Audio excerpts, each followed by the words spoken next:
Alright, this is the third time I've tried to film this. This is my weekly table tennis update number 4, I think.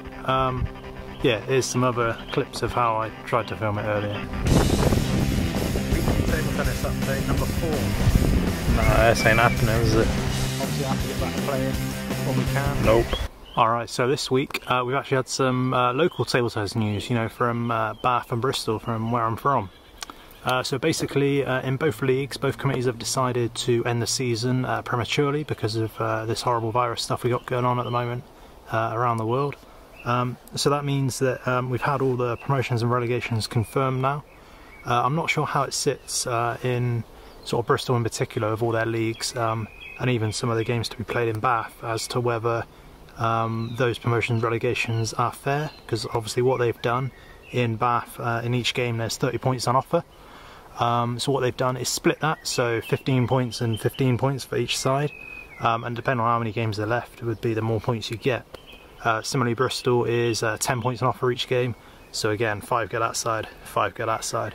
So again, there might be some teams that have benefited and moved up a place, or because of the amount of games that they haven't played, if you like. So yeah, who knows. But yeah, comment below if your team has been affected in that sort of way.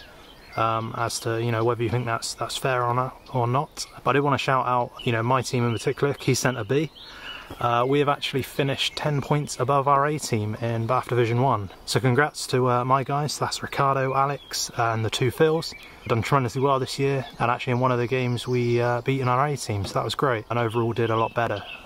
So very unusual to happen. So next season there might be a bit of a mix-up, a bit of a shake-up, so we'll see what that entails. But yeah, thanks very much guys for playing for me this year. I also just want to shout out a couple of friends in table tennis as well. Tim Cahill for Bear Flat B, their team absolutely stormed Division 2. Got 499 points, I think I'm right in saying, which is a phenomenal amount.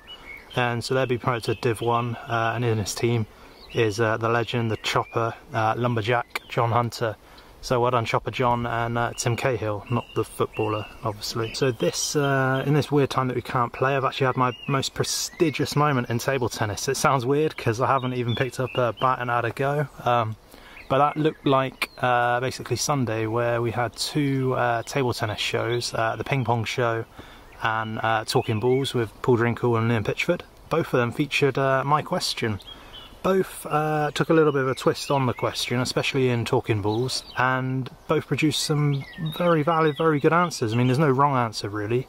So the question in general was, if there's an injury, say tomorrow, to one of the top 4 table tennis players, that's Pitchford, Paul Drinkle, Sam Walker and Tom Jarvis, if there's an injury and they had a tournament to play, who could step up and do a job, and why? It could be someone in the top 10, it could be someone further down the list, even controversially someone that isn't on the list, which you know, possibly should be on the list. I think we all know which player that is.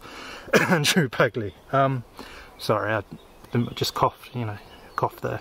So yeah, both teams debated it, both sets of panellists, and like I said, it's my most prestigious moment in table tennis, because it reached a maximum number of people. So nobody like me can reach a question to an audience of, you know, a couple hundred, couple of thousand people watching and commentating.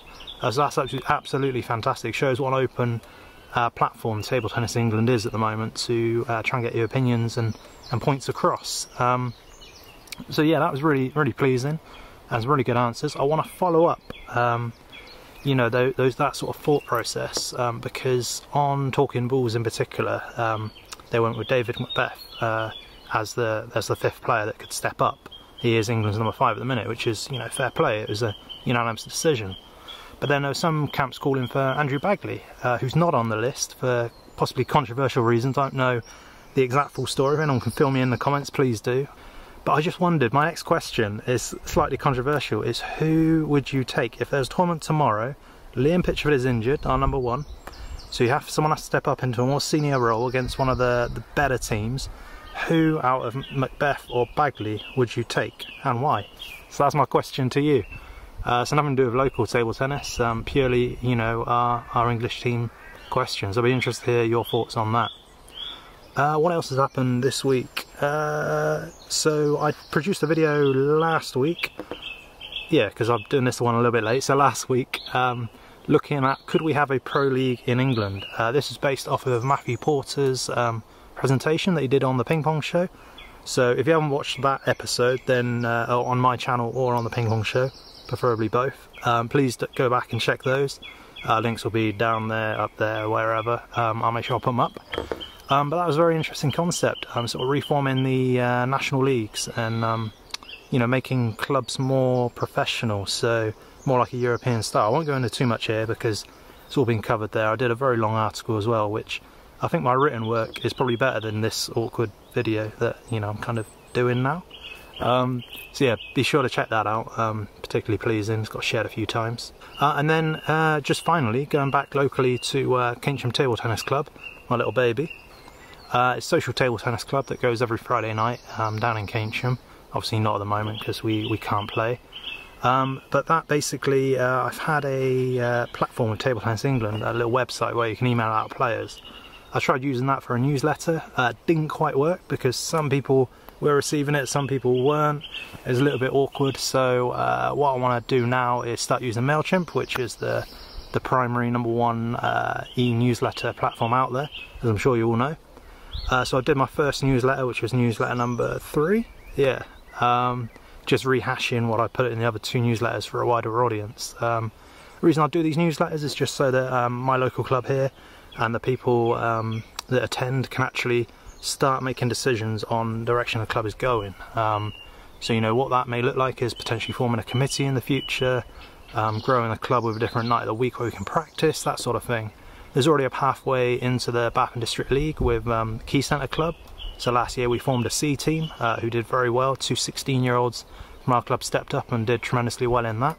Yeah, so big shout out to James Humble and Chris Zikos, the 2 lads that did it there. You know, really well done in your first season. And yeah, so who knows about next season? I mean, you know, we could get an influx of new players. We could get, you know, a few leaving our Keynsham club.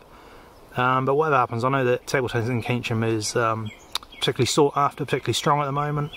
Social table tennis is happening all over the UK at the minute, which is great to see. We just going to need to convert some of those social players into league players and then just push the sport from there. So yeah, I just want all you guys out there just to start talking more about table tennis. Start getting in the comments of not just me, but you know, the Ping Pong show, Talking Balls. Even I've clocked on Instagram that the British Army Table Tennis are doing some great stuff on there. They got fantastic guest panels on live Q&As, so jump on some of them if you can. Again, Table Tennis England have done some stuff. I know Tom Loziak has been doing his training videos at home. Yeah, there's loads of table tennis content out there at the minute. I won't go too mad on saying content over and over again. I'll leave that down. I used to do 10,000 times maybe. Oh, also I forgot to do the ask as well at the end of this video, so yeah, if you could like, subscribe, if you like seeing what I'm doing here. Yeah, hopefully see you all soon. Cheers, bye bye.